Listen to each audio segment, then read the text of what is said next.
Hi again, everybody, and welcome into the 2021 Heart of America Athletic Women's Soccer Media Day. I'm Nick Vasos, voice of the Kansas City Comets and the Major Arena Soccer League. I'm also an anchor at Fox 4 in Kansas City. Right now, our next head coach is Coach Josh Printz from Clarke University. Hi, Coach. Welcome in. How are you?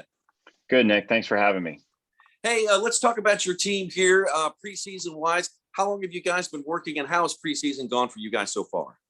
Yeah, no, had the players come in, kind of move into campus August 7th, 8th timeframe, and then we didn't really get started till the 9th, just kind of got the formalities out of the way. But no, it's been good, other than a few really hot days with things. But no, it's kind of nice to get back with the team after the break, especially after everything last year with COVID, this or that, and kind of dealing with the rules and how they change. But it's just nice to be back with everybody.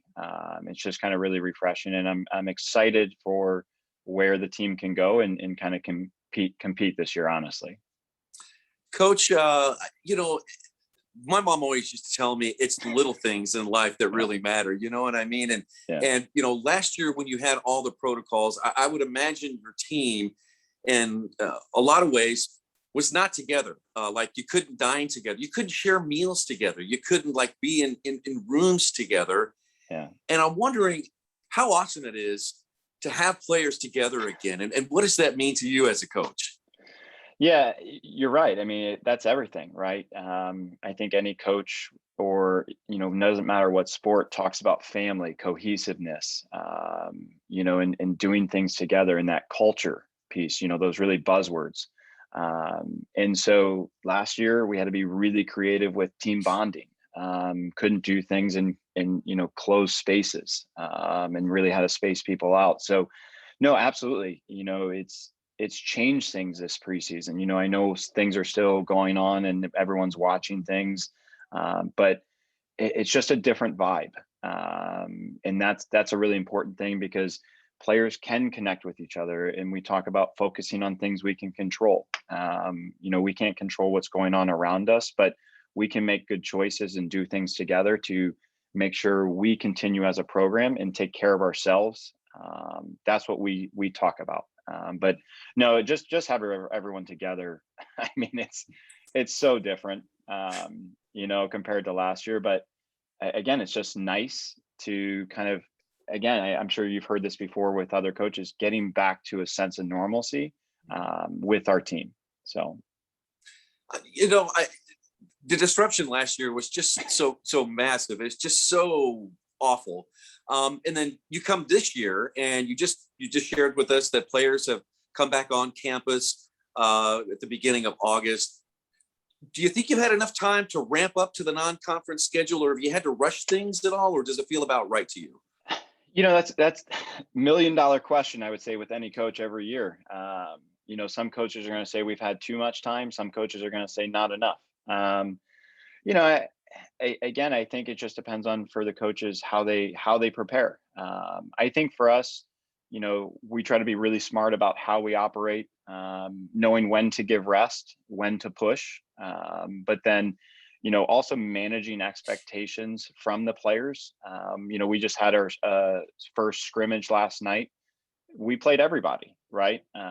As coaches, we had a plan in place where we're going to manage minutes, manage bodies, because we don't expect a player right away on the first scrimmage to be able to last the entire game, because they have to ease into their fitness.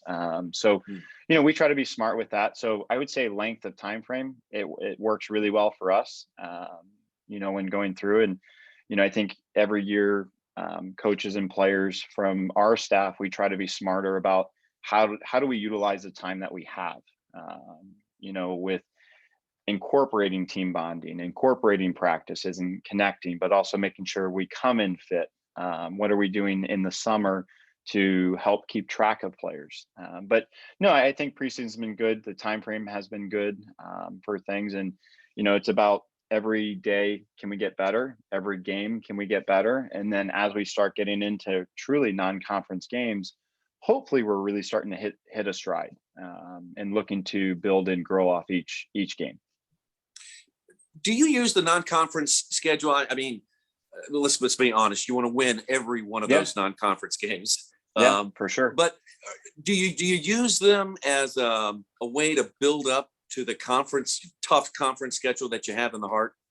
Yeah, very much so. Kind of going through things, I think it's a smart thing to do. You want to kind of give players confidence, ease them into things, and then get harder and harder and harder as we go through, because like you said, of how difficult the Heart is, top to bottom. I mean, I remember it wasn't too long ago where, we had joined the Heart, and we were voted last, right? And so now we've gotten better every year, and to me, it's a testament to my players, because they keep rising to the challenges that we set together. But no, you're absolutely right. I think the non-conference time slot is a time for coaches to challenge the players for what's to come. It's about being smart with that, because you don't want to just come out and set players up for failure. You want to give them that confidence and ability to do well, to try new things, right? And say, hey, freshman, this is college, right? Mm-hmm. Let's give you that experience. You're going to get that, I don't want to say leeway, but you're going to make mistakes. Let's talk about how we grow from it. And so that's what we use our non-conference for, is easing into conference, because of how difficult and challenging it is when going through. And I know there's other coaches who I'm really good friends with in the Heart.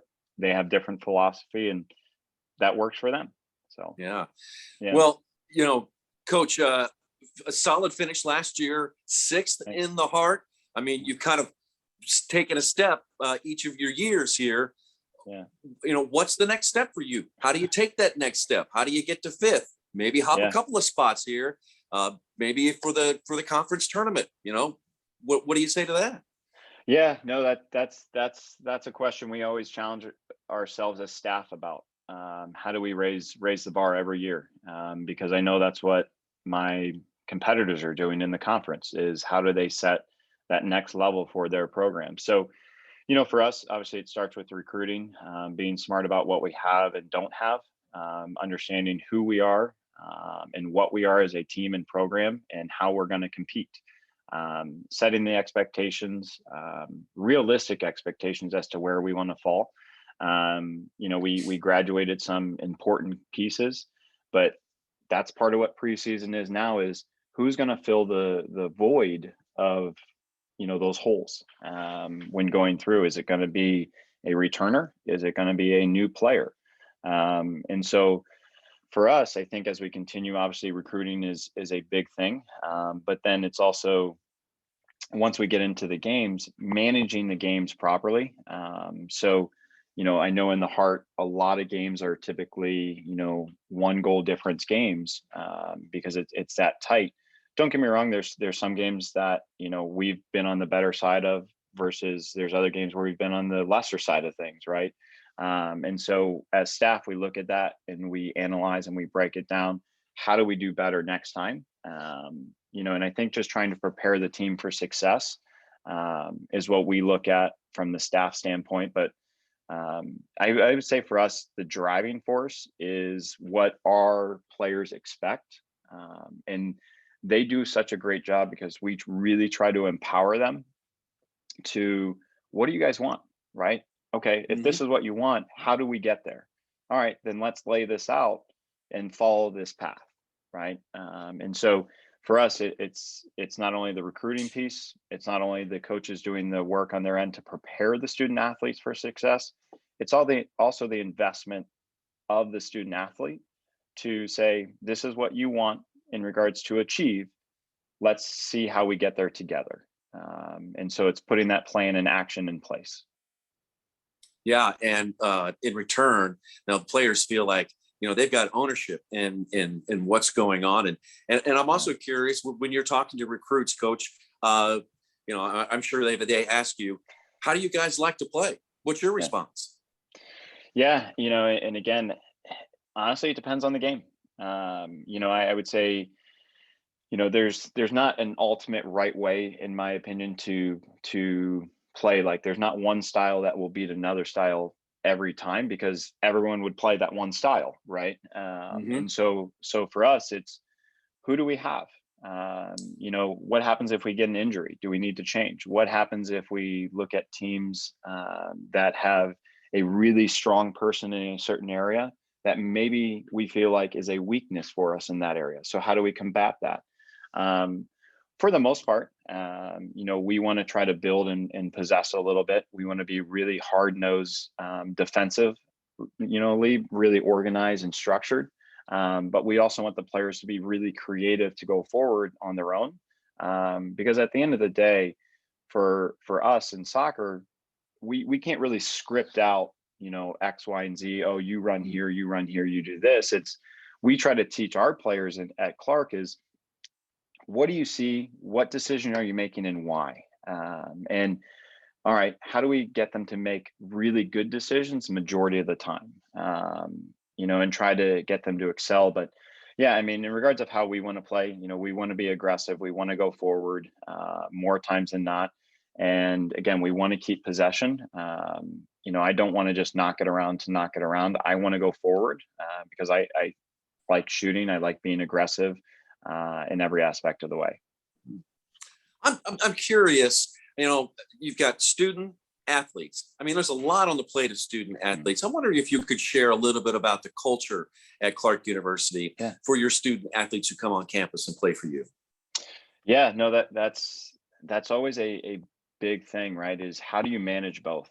And I think that's probably one of the biggest things we get as coaches from our recruits here at Clarke is how do I manage it? Because a lot of our players are in very demanding majors. Whether it's pre-med or anything health sciences, or even teaching, right, where it requires clinical hours, stuff like that. But, we talk about, you have to be mature and communicate. None of our practices conflict with classes, right? Because we make sure classes are done, then practice. When we set up games and travel, we try to be really smart about, avoiding missing class for us. So we talk to our athletes, if you have to miss class, okay, you already know ahead of time when and where we're going to be leaving. It's important that you communicate to your professor ahead of time because our professors are amazing in the fact that they understand if you're in season, okay, we're going to be flexible with you, but it's about being an adult when going through. I would say one of the biggest things we do as a staff here at Clarke is right away on day one, in our locker room, I have 4 months of schedule laid out to a T, where they know every day what time practice is, when games are coming up. Can the schedule change? Absolutely. I felt like last year during COVID, I was putting up a new schedule every day, right? But for me, I like to be very thoroughly organized in regards of, I respect your time as a student athlete. Here is everything you need. Here at Clarke, we have a lot of students that like to get internships their freshman year when going through. Great. If you feel like you can manage that, here's the schedule. You know exactly when we're going to be. Here's everything. Now things can change, but we do a really good job of trying to be effective with communicating to our players ahead of time, giving them heads up. Hey, just so you know, there's a chance this might happen. But I think the organization part is a really big piece of the puzzle. And we try to convey that to our students because we want to set them up for success long-term after college here at Clarke University. And that's where, as staff, as administration, and our faculty, I think just do an amazing job of working together. Well, I think you just answered my question here, and that is, why did you come to Clarke University, and where'd you come from? Can you give us a little background on where you came from, Coach? Yeah, so previously, prior to coming to Clarke, I was an assistant at University of Northern Iowa for 5 years. Loved every aspect. It was my alma mater, and so for me, I had the opportunity to jump into a program that really could be built. I looked at the majors that we had, and they were really strong female majors. So that was an attractive sell. Being coaching over a female program is okay. The academic side, it was kind of a easier sell because we had the majors that they wanted. but then also kind of the people here is a big thing. And that might be kind of a cliche thing to say, but I saw the vision that our athletic director and our administration had for athletics, but also the faculty support for things was really important when going through. So, for me, they laid out a path and kind of a vision. And first year they talked about, all right, we're going to be doing X, Y, and Z. And literally within the second year, they started building new facilities, this and that. And again, love every aspect. I think they're very open to ideas, which is nice, as long as they're presented in a professional manner of how do we do something. Again, working with the administration has just been a really, good experience. And so that's why I love where I'm at in every aspect of the way when going through, is because they follow through on everything that they said they've been, wanted to do, and then some, and that's where giving me the resources and the tools to be successful, they've done that. And, now my job is, okay, let's do better every year and let's grow. So. Love it. Love it. That's head coach of the women's program, Josh Printz, Clarke University. Coach, I've really enjoyed our chat. We wish you the best of luck this year, and we'll be following and we'll be watching. Thanks, Nick. I appreciate it. Nice chatting with you. You bet. Good luck. Thanks.